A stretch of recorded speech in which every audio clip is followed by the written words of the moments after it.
I'm starting out a process of having a French drain put in. We've got some drainage issues on one side of our house. Not a big deal, but it is something that needs to be sorted. So I've started the process. I've been in contact with the gentleman, and he and his crew are going to put one in shortly.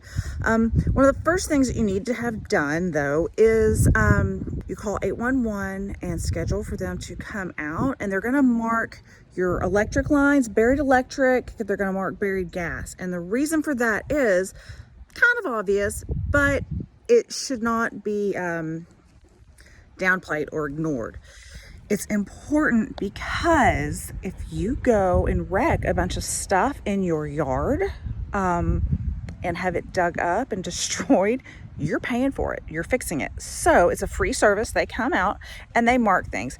Key is it's free. So you're also working on someone else's time and their availability. So get started a couple weeks before your project. It's not a big deal. All right. I'm going to show you. They marked mine. I'm going to flip the camera here. They've marked the yard with paint and flags. And these little flags say Atmos Energy buried gas line.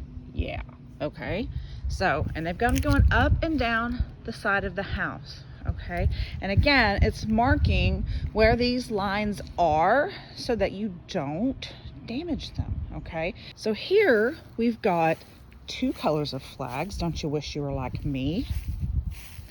They've got buried electric lines. Okay, and this is, I don't know why different than the other, but it is. And then we've got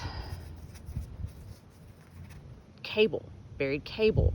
All right, so again, oh look, they went all into my neighbor's yard too. How good, because they're going to make sure that we don't wreck it here. Okay, so over here is where we're going to actually have the French drain put in.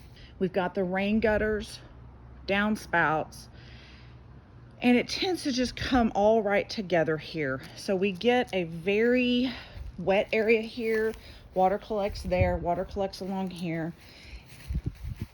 And what it does is it makes a big soggy mess that over time can cause more problems. So that's really where it collects a lot there. So the plan is we're going to have this dug up all the way from that first downspout, and that's going to go down and be incorporated into the actual drain lines. Okay, we've got another downspout here, but because it's going to go under, it would need to go under the sidewalk. I don't want to wreck my sidewalk, so we're not going to do that.